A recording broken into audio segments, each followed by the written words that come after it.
Y esto es grave. Ecuador, en una entrevista reciente para Blanco y Negro, Verónica Zarauz lanzó serias acusaciones contra la mayoría de los partidos y movimientos políticos, escuchen bien, partidos y movimientos políticos que compiten por la presidencia en Ecuador, sugiriendo que están involucrados en la muerte del ex candidato Fernando Villavicencio. Zarauz afirmó que fuerzas como el correísmo, los socialcristianos y otros actores políticos supieron de los planes para asesinar a Villavicencio y optaron por callar. Según sus declaraciones, todas las personas en la papeleta presidencial tenían la intención de silenciar a Villavicencio, quien se destacaba por su labor como denunciante de la corrupción y la criminalidad en el país. Vayamos a mirar. Y todavía hay intereses políticos. Sin saber quiénes están detrás del asesinato, porque para matar a mi esposo hubo un complot donde participaron actores políticos que justamente hoy ya están en las papeletas electorales como precandidatos. O sea, hay personas que ya están en los 17 binomios que pueden estar relacionadas con el asesinato de Fernando. Todos los que están ya plasmados como precandidatos, la mayoría son sospechosos de su crimen. ¿Y en qué se sostiene esto? Porque es una acusación grave que cualquiera de los que están ahí... Está el correísmo, está socialcristianos, están los que supieron que iban a asesinar a Fernando y lo callaron, un sinnúmero de gente que está ahí. Yo me sostengo con mis acusaciones y las firmo siempre. Yo no le estoy diciendo, señor, usted por si acaso sería quien estaba interesado en silenciar la voz crítica de Fernando. Todas estas personas que hoy están plasmadas en las papeletas tenían intereses en que Fernando no llegara a Carondelet y que su voz sea silenciada de cualquier forma. Incluso tuvieron vínculos con narcotraficantes, pidieron que se busque las localizaciones a través del ECU 911 del día a día de Fernando. Entonces, todo este sinnúmero de irregularidades que pasaron dentro del espacio político, están ahí otra vez buscando impunidad. Dante de la policía César Zapata, que él también tiene que ser investigado en la omisión que cumpliría él cuando fue jefe de operaciones de la policía, y él estaba al tanto de todas las amenazas que recibía Fernando y no hizo nada para contrarrestar este tipo de amenazas, ni siquiera para brindarle más seguridad a Fernando. Él, cuando era comandante de la policía, estuvo dispuesto a hacer un sinnúmero de cosas que no debería haberse prestado el comandante de la policía para desprestigiarme a mí y también para desmantelar mi cápsula de seguridad. Y ya en el tema del trabajo periodístico de investigación de Fernando Villavicencio, más allá de dar nombres, porque obviamente entiendo que eso no se puede hacer, pero ¿cuáles eran las fuentes? ¿De dónde venían las fuentes de los trabajos de investigación? Porque llama mucho la atención. Uno puede decir, bueno, es que eran enemigos del gobierno de turno en ese momento, como por ejemplo el caso Arroz Verde o lo de Petrochina. ¿Quiénes eran los que brindaban información a Fernando?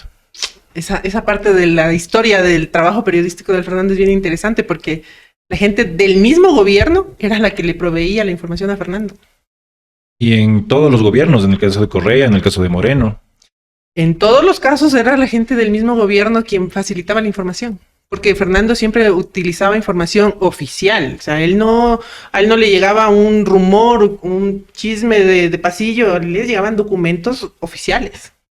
¿Y esas personas están activas políticamente en este momento?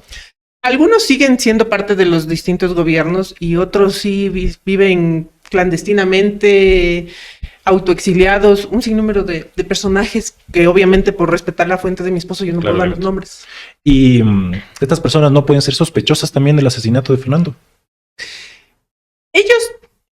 Es que el abanico de sospechosos de Fernando es muy grande, porque si nos ponemos a recordar todas las investigaciones periodísticas que él hizo a lo largo de los 14 años del gobierno de Rafael Correa y de Lenín Moreno, o sea, sí fueron muchísimos personajes los que le tenían de alguna forma jurada algún tipo de venganza contra Fernando, ¿no? Todo el gabinete de Rafael Correa de alguna forma o está prófugo, o está preso, están clandestinos, autoexiliados, o el directorio de Petroecuador. Todo el directorio de Petroecuador fue sentenciado apenas que ya la mayoría ya salieron libres, incluso hay muchísimos sospechosos. Sin haber devuelto un centavo de todo lo que se llevaron de Petroecuador.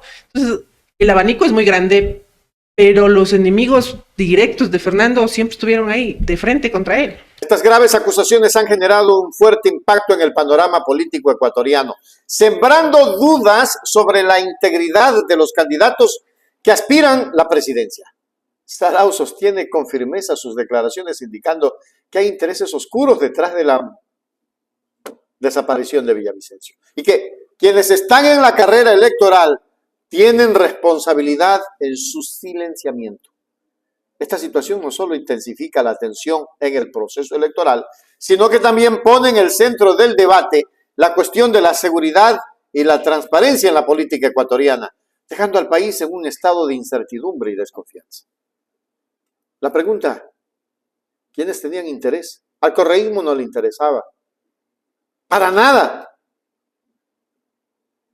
¿Quiénes estaban interesados en que el correísmo caiga? Esa es la pregunta real.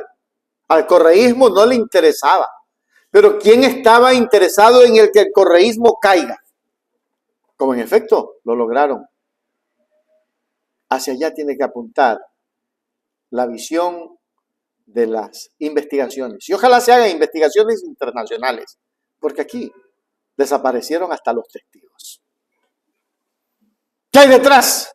¿De acuerdo, señora Zarauz? ¿Quién está detrás de todo esto? Lo que sí miro es que no todo el mundo estuvo queriendo que desaparezca, porque por decir, al correísmo le hacía daño esta situación. No se olviden, suscríbanse al canal, háganse en Premium. Esto es Ecuador, la verdad está ahí. No te pierdas nada, cada día algo nuevo. Conéctate al canal y mantente informado. Siempre estamos aquí para darte lo mejor. Esto es Ecuador, claro, la verdad sin temor. Esto es Ecuador, la verdad está ahí. No te pierdas.